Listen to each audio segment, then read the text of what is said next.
Lilet, pag-usapan natin. Sasagutin ko lahat ng tanong mo. Oo. Itago nyo na.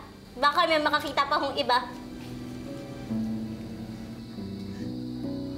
Lilet, pag-usapan natin. Lahat ng tanong mo sasagutin. Hindi na ho. Tama na. Okay na ho. Ngayong graduate na ho ako. Pwede na ho akong umalis sa bahay na to. Please, huwag kang aalis. Anak! Huwag nyo sabihin yan. Baka may makarinig pa sa inyo. Nakuha nyo ang itago ng matagal na panahon eh.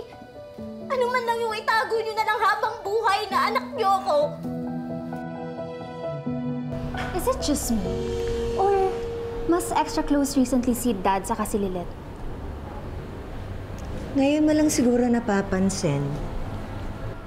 I mean, I'm aware na fond si Dad kay Lilet. Tinuturing nga niyang anak, diba? Pero kasi parang may tinatago sila. Wala ka sa mga plano ko, Lilet. Pero nung matagpuan ka ni Ses,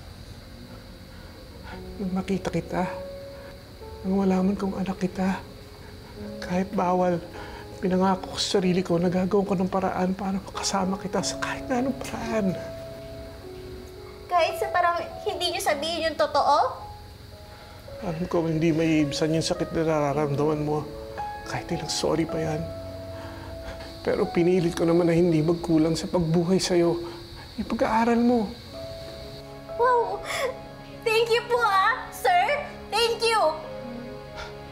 Lilet, kung hahayaan mo lang ako na nandito para sa'yo, para tulungan ka. Hindi mabigat sa akin yun. Pero ano? Hindi nila pwedeng malaman. If you want your dad to trust you, Trixie, you have to trust your dad na pinag-uusapan lang nila ni Lilet yung kanyang post-grad plans. So matulog ka na. Good night, Mom. Good night.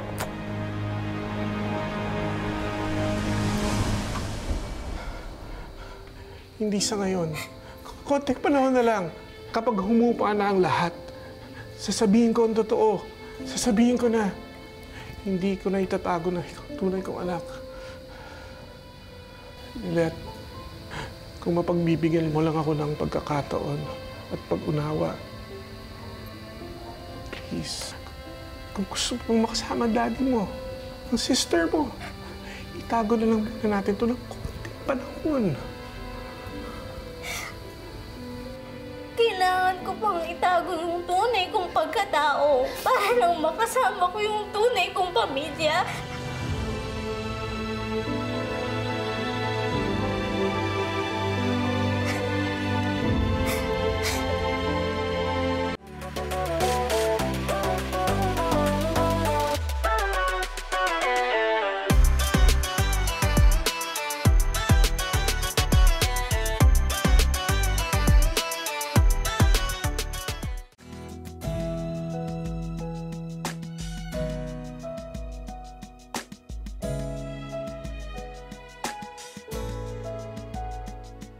Thank you.